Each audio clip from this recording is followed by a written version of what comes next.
नमस्ते साथियों। एफआर में बयान से पहले मैं आपको एक ऐसी ऑर्डरशीट बताना चाहता हूं जिसमें कोर्ट ने अभियुक्त गणों के विरुद्ध प्रसंज्ञान लिया था, है ना। क्योंकि सबूत की जरूरत है। वकील साहब इतने दिन से वीडियो बना रहे हैं, हमें क्या मालूम होता कि नहीं होता। तो ये देखिए, ये एक ऑर्डरशीट है, यानी कि आदेश है, जिसमें कोर्ट ने एफआर को अस्वीकार करते हुए अभियुक्त गणों के विरुद्ध प्रसंज्ञान लिया था, है ना। ये चूंकि मेरे द्वारा लड़ा गया तो यह मेरा नाम आ गया, देख लो। इसकी पीडीएफ भी आप लोग कर दो।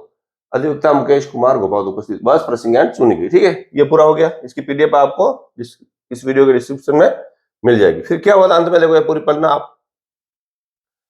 पत्रावली पर उपलब्ध साक्ष्यों से विपक्षी गण सुखलाल, राधा, जगदीश, गोपाल, सरिता के विरुद्ध धारा 143, 14, 427, 504 भारतीय दंड संहिता अपराध पाए जाने के प्रथम दृष्टया पर्याप्त आधार है, अतः पुलिस थाना खेरदा की ओर से प्रस्तुत अंतिम प्रतिवेदन अस्वीकार किया जाता है। क्या हुआ? अस्वीकार कर दिया।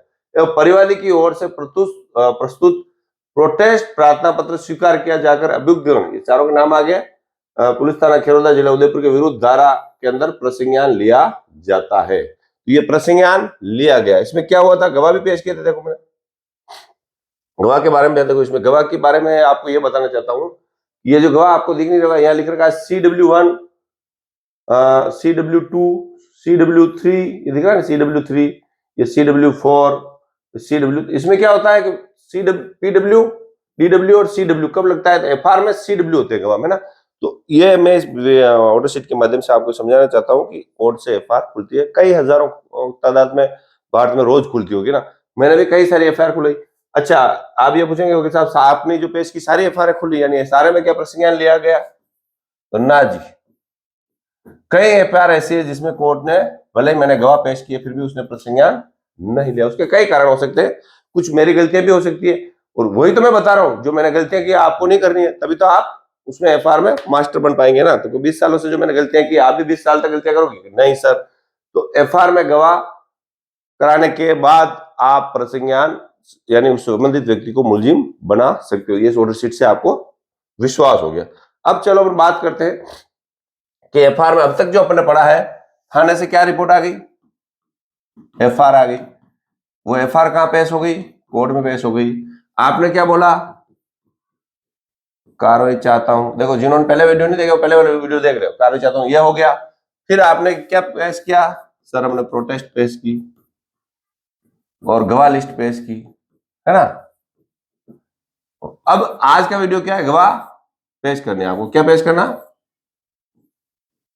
गवाह, है ना। तो गवाह जो मामले से संबंधित है उनको पेश करना। एक तो जिसने एफआईआर दी उसको पेश करना, दूसरा जो मामले की जानकारी रखता हो या घटना के समय मौजूद हो, या तीसरा घटना होने के बाद मान लो वो हॉस्पिटल ले गया हो, है ना, या घटना होने के बाद उसने जो भी काम किया हो, तोड़फोड़ की, सही किया हो, गाड़ी ले गया हो, यदि वो संबंधित मामले, यानी कि संबंधित गवाह ही पेश करें, कोई बाहर से गवाह नहीं लाए। ये आप ध्यान रखना। वो गवाह लिस्ट के समय का मामला है, फिर भी इसमें मैंने शॉर्ट में बता दिया। अब जो आप गवाह पेश करोगे कोर्ट में, उसमें होता क्या है? देखो, अभी तक आपके सामने कोई वकील नहीं है, यानी कि इसमें क्रॉस नहीं होगा। सामने वकील ही नहीं है, क्रॉस होने की बात ही नहीं है। तो यानी कि आपका गवाह जाके इस कैटेगरी में खड़ा हुआ है ना, ये थोड़ा डर रहा है। आप यहां खड़े रहेंगे तो कई बार नियम क्या है कि जज साहब पूछेंगे, ठीक है। प्रैक्टिकल क्या है कि आप जनरली एडवोकेट ही उसके बयान करा देता है और यहाँ बैठने वाला टाइपिस्ट उसको लिख देता है। नियम यह है कि जज साहब ही पूछते हैं। तो कई कोर्टों में देखा गया जज साहब पूछते हैं, कई बार एडवोकेट ही पूछते हैं, जज साहब बोलते हैं आप पूछ लो। तो इसमें क्या होता है, आप, क्योंकि एक तरह से ये चिप है, तो इसमें आप सूचक प्रश्न नहीं पूछ सकते, है ना। इसमें सिर्फ आपको यही पूछना होता है, एक ही प्रश्न होता है, क्या हुआ, फिर उसको पूरी स्टोरी बतानी होती है। या कई बार 2-3 प्रश्न और पूछते हैं। तो मैं चाहता हूं कि जो ये गवाह है आपका, वो कोर्ट में जाके खड़ा रहे, उससे पहले आपको क्या सावधानी रखनी। क्योंकि मैं एक एडवोकेट हूं, मैं कोई टीचर नहीं हूं, प्रैक्टिकली जो बात होती है वही बताता हूँ।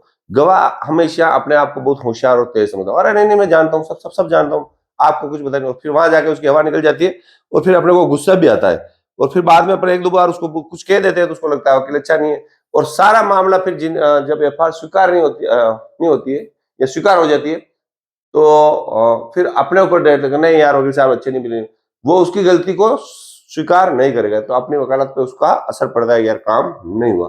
तो आपको गवाह को पहले से ही पक्का करना, भले वो कितना होशियार नहीं, मैं बता रहा हूँ, और फिर पहले उससे पूछना, बता, मैं पहले मैं पूछ रहा हूँ, जज साहब पूछेंगे वो। जब तक कंप्लीट गवाह नहीं हो तब तक आपको नहीं ले जाना। तो गवाह को कंप्लीट कैसे करेंगे, यही तो बात करें ना। तो आप इसमें लिखित बयान नहीं होंगे, कटघरे में ले जाके आपने उसको खड़ा कर दिया, है ना, ये खड़ा हो गया, ये जज साहब बैठ गए, ठीक है, ये आप खड़े हैं, ठीक है, हो सकता है जज साहब पूछे, हो सकता है आप पूछो। तो गवाह को आपको जो बात बतानी है उसको पार्ट में बांट देना है ना। एक तो उसको बात बतानी है घटना की तारीख वो समय, ठीक है, ये उसको बोलना ही बोलना है। दूसरा घटना की रीति, यानी घटना कैसे घटित हुई, यह उसको बोलना ही बोलना, ठीक है। तीसरा, घटना घटने के बाद किसने छुड़ाया, यानी कौन उसमें और गवाह है, कौन इंक्लूड है, उसका भी नाम बताना, ठीक है। चौथा है घटना कारित करने वाले व्यक्ति। कई बार होता है कि मेरा मारपीट कर दी नहीं और भाग गया, नाम ही बताया, तो सारे व्यक्तियों, अगर 5-6 व्यक्ति है तो नाम, पिताजी के नाम तक आप याद कराएं, ठीक है, कि भाई ये रामा पिता मोहन, गणेश पिता हीरा, है ना, उस घटना कार्य करने वाले व्यक्तियों के नाम, ठीक है। फिर घटना का परिणाम, अभी बात करेंगे अपन सबको, ठीक है। फिर उसने अब तक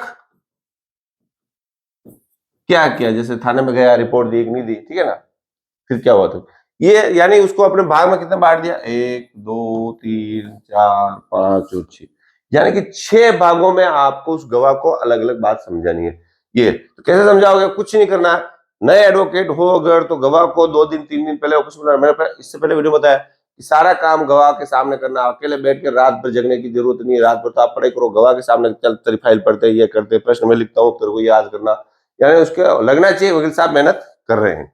तो इसके लिए आपको क्या करना है, जैसे ये पेपर लिया, उसको अलग अलग भागों में बांट दो, 6 भाग है, 1 2 3 4 5 6, ठीक है ना। इन 6 भागों में तेरे घटना घटी, घटना का समय क्या था, कितनी दिन घटी, है ना, कैसे घटी, जैसे मान लो घटना समय है तो उसको इस बारे में वो क्या बोलेगा कि 1 फरवरी 2020 की बात है, शाम को 6 बजे की बात है, कहाँ की बात है, जिस जहाँ घटना स्थल है, जैसे खरसाण गांव है तो खरसाण गांव की बात है। फिर कैसे, ये तो हो गया समय, स्थान और समय स्थान और तारीख हो गई ना। तो इसमें ये क्यों कहलवाना जरूरी है, क्योंकि घटना कहाँ घटी, ये जब साहब को पता नहीं होता तो प्रसंज्ञान कैसे लेंगे, क्योंकि हो सकता है घटना किसी दूसरे क्षेत्र में घटी हो तो वो प्रसंज्ञान कैसे लेंगे, वो तो दूसरे जुडिशियल अधिकारी के पास जाना चाहिए। तो ये बात साफ साफ आपको कहलवानी, नहीं तो फिर फैसले में लिखेंगे कि उन्होंने ये नहीं बताया घटना कहाँ घटी, मैं कैसे मानूं, है ना। घटना की रीति, साहब मैं खरसान में उस चौराहे पे खड़ा था, तो बी और सी दोनों व्यक्ति आए और मेरे साथ मारपीट की, है ना, ये हो गई। फिर क्या, गवाह कौन है, ये दूसरी बात, दूसरे यहाँ लिखना, गवाह कौन है कि डी और ई ने मुझे आके छुड़ाया, ठीक है, किसने मारपीट की, बी और सी ने मारपीट की। परिणाम क्या हुआ कि उससे मेरा हाथ फ्रैक्चर हो गया, सिर पे लगी, और फिर वो भाग गए। फिर क्या किया, मैंने थाने में रिपोर्ट दी, पुलिस वालों ने कार्रवाई नहीं की, मैं लंबे समय तक थाने में जाता रहा और मेरे गवाह भी नहीं लिए, कार्रवाई नहीं की, इसलिए मैं फिर कोर्ट से FIR खुलवाने का आपके यहाँ पर आया हूँ, ठीक है। ये बात आप सबको, पहले तो उसको सब लिख के, मतलब उसको अलग अलग टुकड़ों में बोलने की, ये तुझे बोलनी है, 6 बातें बोलनी है, 6 उसको रटवा दो, तो फिर वो गवाह आपका कहीं जाएगा। मैं गलती कर चुका हूँ, मैंने नहीं रटवाए थे कई बार, कई कई FIR में मेरे शुरू में FIR है स्वीकार हो गई, मामला सारा गड़बड़ गया। ये 6 पॉइंट आपको समझ में आ गया ना, आप लिख लो, देखो एक डायरी में, फिर भूल जाओगे आप। फिर क्या होगा, ये आपका गवाह खड़ा है ना, थोड़ा डरा हुआ है।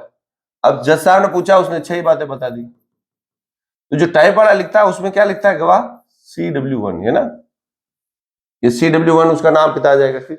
फिर क्या है, दो आपको क्या करना है, होशियारी ये रखनी है कि जिस दिन आपके जितने भी गवाह हो, 2 गवाह 4 गवाह, तो सबको एक साथ ले जाना, ताकि गवाह एक ही दिन में हो जाए और फिर फाइल बस प्रसंज्ञान में चली जाए, ठीक है ना, इस पर चली जाएगी ना। तो ये तो होगी कोर्ट की वाली बात। अब आपको गवाह सब ले जाने के बाद सुबह सुबह ही फाइल को अलग रखवा देना, नहीं तो क्या होता है, FIR की फाइलों में जनरली साहब पैसे देते हैं, गवाह देखते हैं, और साहब से रिक्वेस्ट करना, साहब इसमें गवाह, साहब बोलेंगे आज बहुत काम है साहब, हम लंच तक रुकेंगे, लंच के बाद भी अगर कोई गवाह नहीं हुआ तो हमारा करा दे। फिर बोलेंगे नहीं आज काम है साहब, वो एक बुजुर्ग व्यक्ति है साहब, वो दूर से आया, ऐसा थोड़ा बहुत अपने रिक्वेस्ट करके गवाह के बयान करवाना, नहीं तो FIR में गवाह के बयान नहीं होते, प्रैक्टिकली मेरा अनुभव है, आपके यहाँ क्या होता है मुझे पता नहीं, बहुत मुश्किल से होते हैं ना।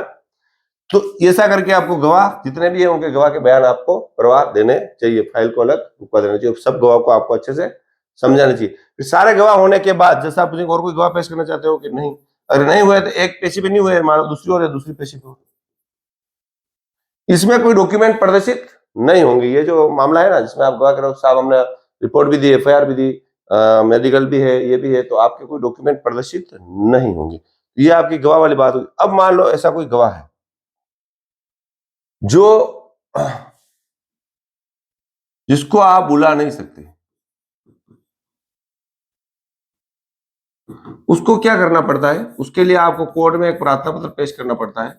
जैसे कि किसी डॉक्टर ने आपकी मेडिकल की, आपके पास मेडिकल भी नहीं है, डॉक्टर फाइल पुलिस ने भी निकाल लिया, उस डॉक्टर को गवाह बुलाना चाहते हो तो आपको कोर्ट से प्रार्थना पत्र पेश करके बुलाना पड़ेगा, है ना। या कोई जमीन संबंधी मामला है ना, आप पटवारी को गवाह बुलाना चाहते हो तो कोर्ट में प्रार्थना पत्र पेश करके उसको बुलाना पड़ेगा। या ऐसा कोई व्यक्ति जो घटना कोई दुकानदार था मौके पे था मगर वो गवाह देने नहीं आना चाहता तो कोर्ट में प्रार्थना पत्र पेश करके आप उसको गवाह के रूप में बुला सकते हो। जनरली ये नियम है, क्योंकि आप एफआईआर और जो गवाह लिस्ट पेश किए उसमें अगर कोई गवाह नहीं आता है तो कोर्ट से सम्मन जारी होते हैं, यानी कि सीधा कोर्ट से आप रिक्वेस्ट करें कि साहब ये गवाह है तो ये गवाह मैं नहीं ला सकता, आप कोर्ट से इसके सम्मन जारी कर दिया जाए, तो कोर्ट सम्मन उस पर जारी कर दिया, यानी उस पर स्पेशल प्रार्थना पत्र की जरूरत नहीं है। बाकी जो प्रार्थना पत्र लगाते हो प्रार्थना पत्र लगा दो साहब के ये गवाह इसको बुलाना चाहते हैं, जनरली एफआईआर में जरूरत नहीं है। वो क्या है, फौजदारी मामले में कोई ऐसा गवाह है जिसको आप पेश करना चाहते हो नहीं है, तो मैंने देखा है कि मैंने जो लगाया उसमें सिंपल सा कोर्ट से निवेदन किया और कोर्ट ने उसके नाम पे सम्मन जारी कर दिया, तो उस गवाह को भी आप बुला सकते हो और उसकी गवाह भी दिला सकते हो। इस पर भी कभी कैसे बुलाते हैं, उस पर पूरा एक वीडियो बना देंगे कि भाई गवाह कोई नहीं आ रहा तो उसको कैसे बुलाते हैं, कोर्ट सम्मन कैसे जारी हुआ, कैसा खर्चा उसका देना पड़ेगा, फिर भी कोई व्यक्ति नहीं आ रहा है तो उसके विरुद्ध वारंट कैसे निकालेंगे, ये पूरा प्रक्रिया है। सिंपल से भी बता रहा हूँ, जो गवाह मान लो आप गवाह लिस्ट में नाम दिया वो गवाह नहीं आ रहा है तो उसके विरुद्ध आप कोर्ट से रिक्वेस्ट करके उसको बुला सकते हो, मगर ऐसा गवाह नहीं बुलाना जो आके आपके विरोध में बोले, नहीं तो सारा मामला बिगड़ जाएगा। तो इस वीडियो के माध्यम से अपन एफआईआर की जो आगे वाली सीरीज है उसमें अपन समझे कि अब कोर्ट में आपके गवाह आकर गवाह आपने सारे करा दिए, फिर अपन समझेंगे कि इसमें प्रसंज्ञान पे बहस कैसे करनी। हालांकि अब जो नया नियम आ गया है उसमें क्या होता है कि एक है 323 है ना, 223 223, इसमें क्या होता है कि प्रसंज्ञान से पहले सामने वाले के नाम पर एक नोटिस निकलता है, ठीक है ना। नोटिस निकलेगा, नोटिस निकलने के बाद हालांकि जज साहब आपको एक बार प्रसंज्ञान पे आपको हल्की फुल्की बहस सुनेंगे, फिर नोटिस निकालेंगे।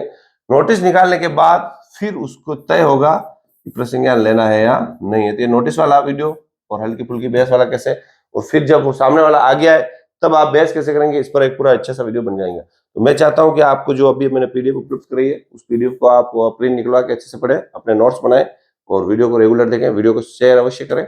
जिन लोगों ने सब्सक्राइब नहीं करा उनसे रिक्वेस्ट है कि चैनल को सब्सक्राइब करें। Thank you.